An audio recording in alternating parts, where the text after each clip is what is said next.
Hi everyone, my name is Amanda Ash. I'm a senior physics major here at UNG, and I'm one of your Kirk ambassadors. So today I'm going to be talking to you guys about REUs, or research experience for undergraduates. I'm going to be walking you guys through what they are, why you would want to pursue an REU, and how to apply for them. So to kick us off, what is an REU? So an REU is going to be any program designated for undergraduate students to come in and get research experience. So typically these programs are going to be hosted by large universities such as R1 universities or national laboratories. So there are a lot of different types of REUs. There are National Science Foundation REUs, which I'm going to be focusing on today because that's where my experience lies.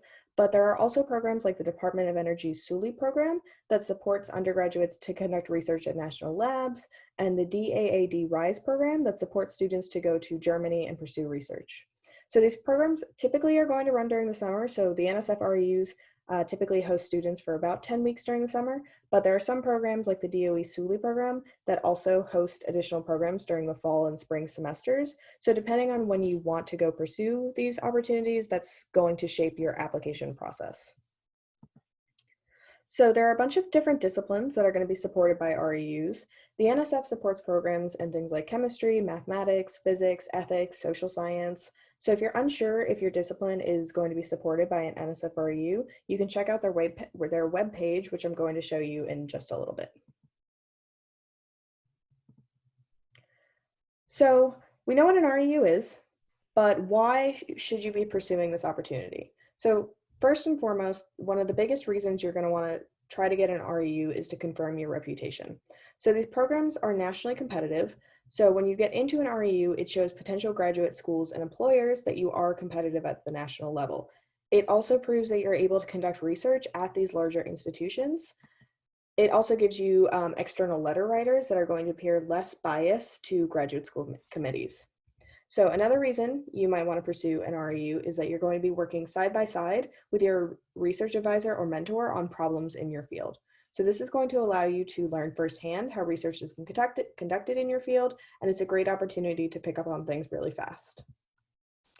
REUs also have a lot of resources, and this is also something that I recommend you speak to on your application. So these programs are typically hosted by universities and labs that have the resources and funding for things like equipment, supercomputers, or telescope time for any of my astronomy folks out there, that UNG may not necessarily be able to support. So as an example, my REU sent one of the other students to conduct their own observations at Mauna Kea in Hawaii, which was wild, and they brought back these like super amazing pictures. So these REUs are also going to give you something to speak to on scholarship applications, such as the Fulbright, the National Science Foundation's Graduate Research Fellowship Program, and the Barry Goldwater Scholarship. So the Goldwater Scholarship and the NSF GRFP application rely heavily on research experience. I would say it's essentially required for you to apply to these applications. So having that external experience looks really good on those applications.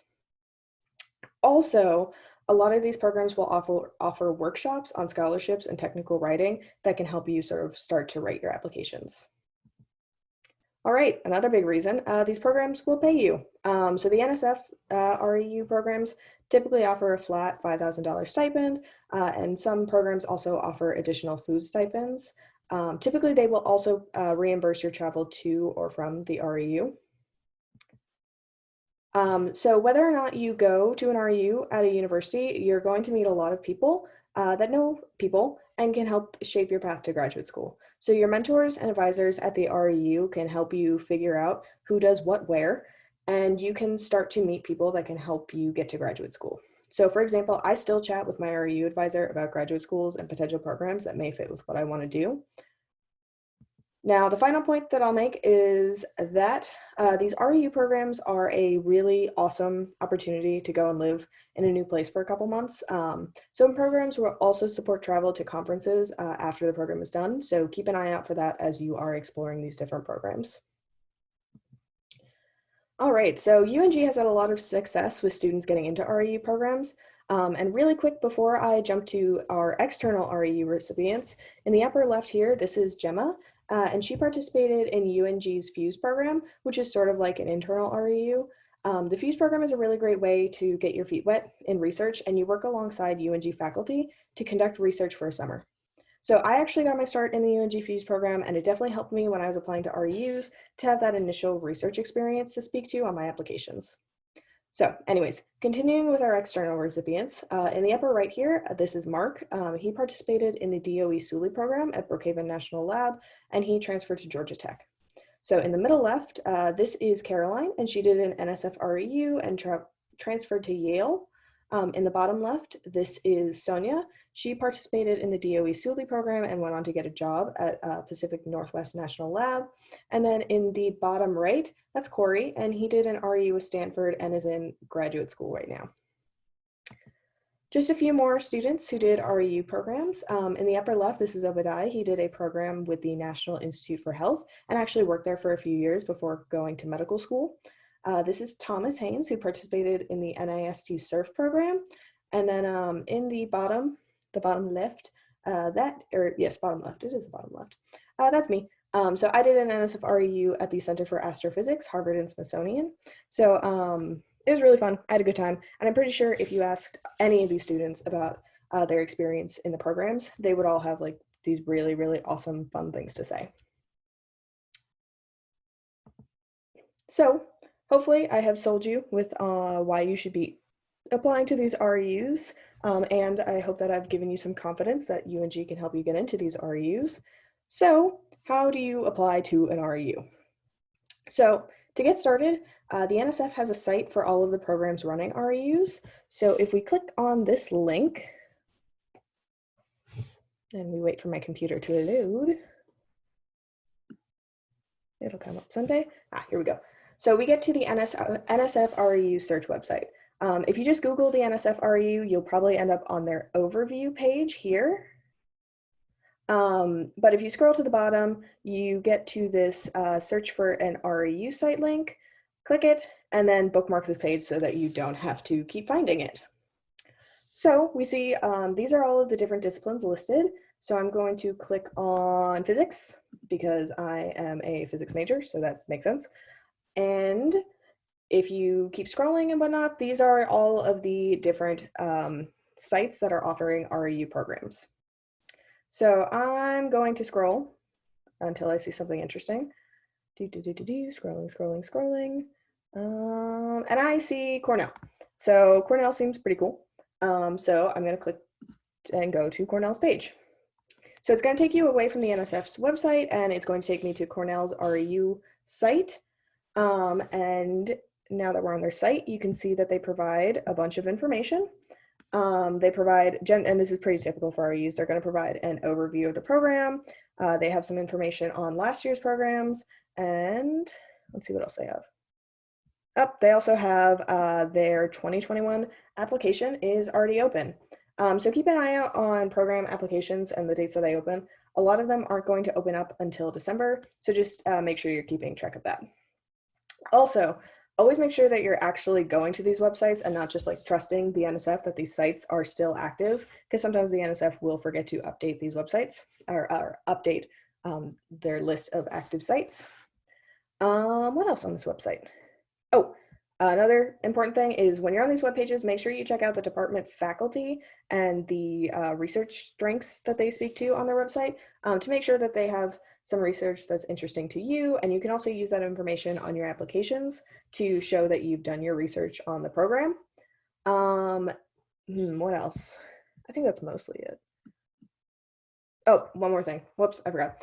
Fair warning, you're going to want to give yourself a good amount of time to explore these pages. A lot of them can be really outdated, so it takes some digging to get to the information you need. I personally suggest, speaking of timelines, that you start exploring programs around mid-November. Just go through some potential programs from the NSF's website and get a good idea of what programs appeal to you. When I was applying, my rule of thumb was I was going to apply to about 10 to 12. I think this is a good number so that you're not too overwhelmed, because you can reuse bits and pieces from applications on other applications, which I will talk about again later. But it also isn't so many programs that you're applying to that you won't be able to do a solid amount of research on each program. Also, if/when you get a rejection letter, Don't worry, it's part of the process. You still would have a bunch of other potential programs that you can get accepted into. So I think 10 to 12 is a good number to shoot for. Some people might disagree with me, but that's what I used. So there are a couple of things that you should be considering when you are making your list. So first, and most importantly, make sure that they have research that is appealing to you. So at this stage, I think you should probably be open-minded. You may not find a research project that is precisely what you're looking for, but they should offer something that at least sounds interesting or aligns with what you're looking to do in the future. Also, don't be afraid to explore or branch out. Just because you've never done research in a specific field doesn't mean you can't start now. You're an undergraduate, that's the point of these REUs, is to get you research experience. So if a project sounds interesting and like a fun summer to you, just go for it. Another thing to keep in mind is location. How important this is to you is totally up to you, but I think it's a good idea to go somewhere for the summer that you'll be happy. If you really hate dry heat, maybe don't apply to programs in Arizona. That being said, if there is a project that a program is offering that seems to be the absolute perfect fit, maybe you're more willing to go somewhere that seems that you wouldn't necessarily choose. It is only 10 weeks during the summer, so that's totally up to you. So most programs will also reimburse travel costs, but some will also provide additional food stipends. So my program did not offer me additional food stipends, and that's okay, but I was living in Cambridge, Massachusetts, and it was pretty pricey, so that took a good chunk out of my living stipend. So just keep an eye out when you're choosing programs for living costs, and just make yourself aware of what sort of support that they're offering. So another thing you should definitely be looking for on these REU websites is whether or not they're going to provide financial support for you to present your research at conferences. So again, for my REU program, I got really lucky and my program sent all of the REU students to the American Astronomical Society meeting in Hawaii, and it was a lot of fun and I didn't have to pay for it. So keep an eye out for that. That also goes along with conference support. A lot of programs will also offer specific workshops on things like graduate school, scholarships, and maybe even scientific writing. Again, as an example from my REU, we did a workshop on applying to the NSFG RFP and another one on graduate school where they actually brought in the Harvard Grad School Committee and they talked to us about how to get into Harvard, and it was really helpful. Then the final thing I'm going to point out is program size. So this is going to be 100% up to you based on what your preference is. You might like a smaller, close-knit program or a larger program with a bunch of people with different backgrounds. So just make sure when you're looking at these different schools, you take note of the program size and whether or not it aligns with what you're looking for. Alrighty, so when should you be going about all this? When should you start doing this? So this isn't really a concrete plan. It's sort of just my impressions on what a reasonable timeline for the application process is. But anyways, so from now to the end of November, I think you should start to get your list together. Research different programs, different projects, everything that you need to know about these different programs in order to start writing your applications. Then once we get to early December, you really need to start looking at finalizing that list and writing your applications. So the biggest thing about applying to REUs is getting as much feedback as you can as early as possible so that you can go through a bunch of draft iterations. If you've never written a personal statement or a research application before, spoiler, your first draft will not be good. And that's okay, that's just a part of the process. It takes time to edit and develop the best way to present yourself on these applications, so getting as many eyes on your work as early as possible is really important. It can also be intimidating if you've never gotten feedback on your writing before, but that does get easier over time, and no one reading your applications is going to be judging you. So have your research advisor at UNG or one of your professors look at it, and of course, do come to the Kirka office. They can really help you take your applications to the next level. I always go to the Kirka office for everything that I write at this point, and it's just, they're so helpful. Let's see, what's next? All right, so that was late December, feedback, editing. And then once we get to late January and early February, that's when these applications are going to start being due. So you'll have about a month to edit these applications, and then you'll be sending them off and waiting. All right, so tips and tricks for applying to REUs. So applying to REUs can be really daunting. So the tips and tricks that I have, they're just a few things that I picked up when I was applying that helped me when I was going through the process. So number one, you need to stay organized.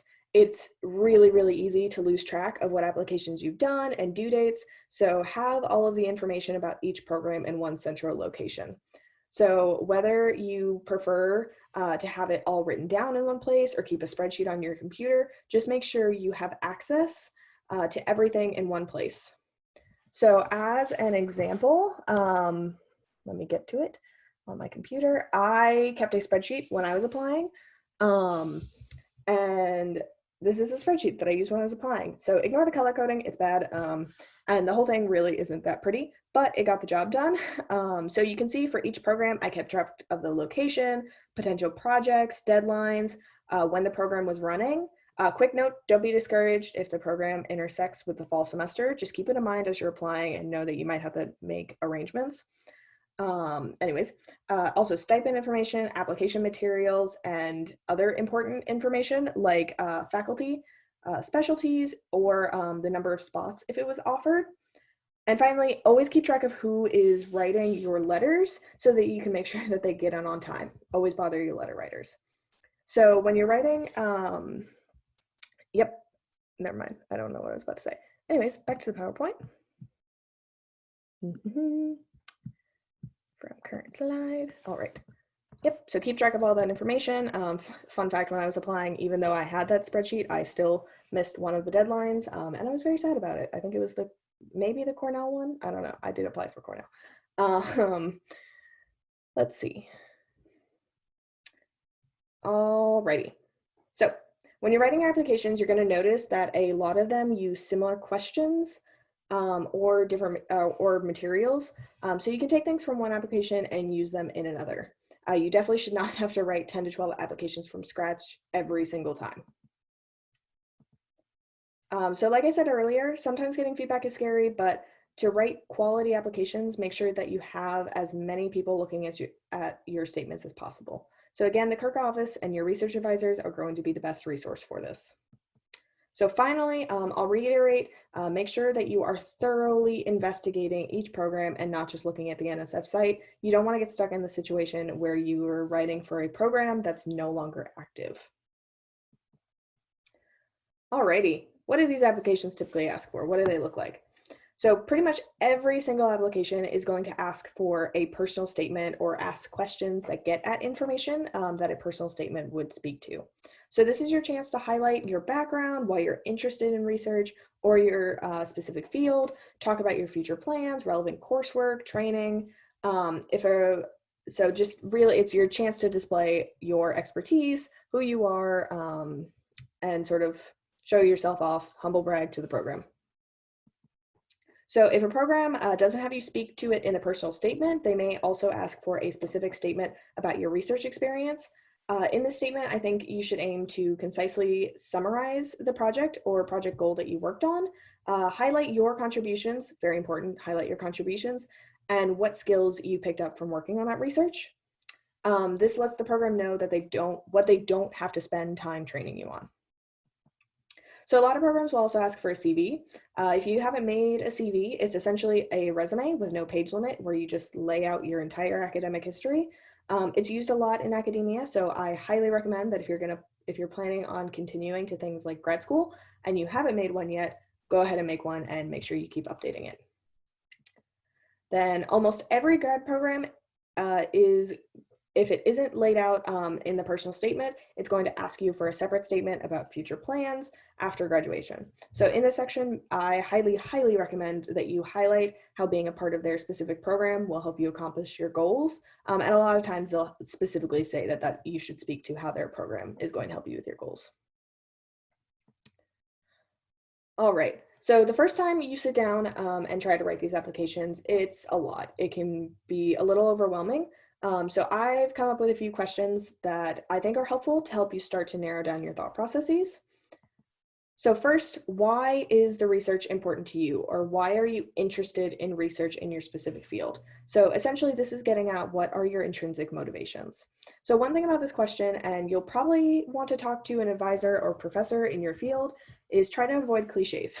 For example, oh, nope, I didn't have an example about it.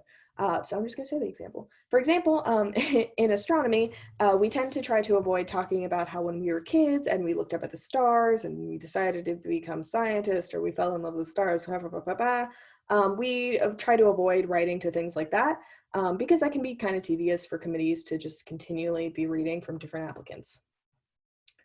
All right, next. How will research contribute to your goals specifically?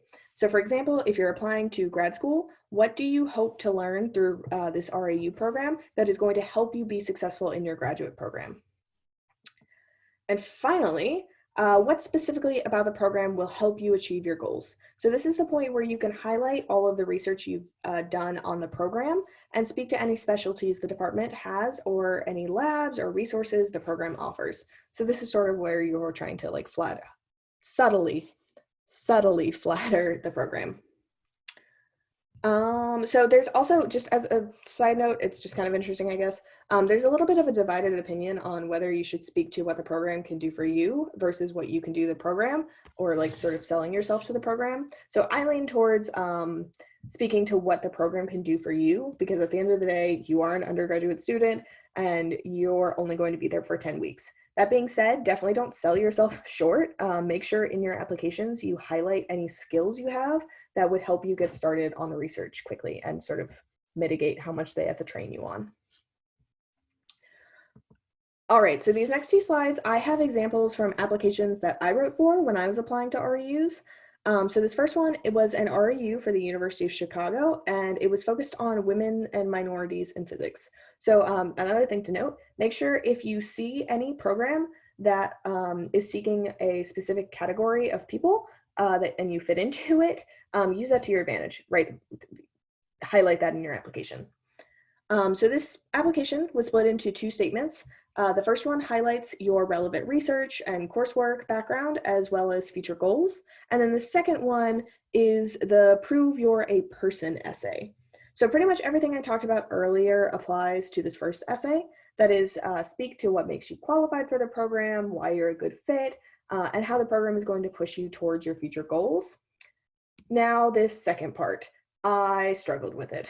If you've never written a statement where you've talked about your interests and what you do outside of academics in an academic statement, it can be a little bit tricky.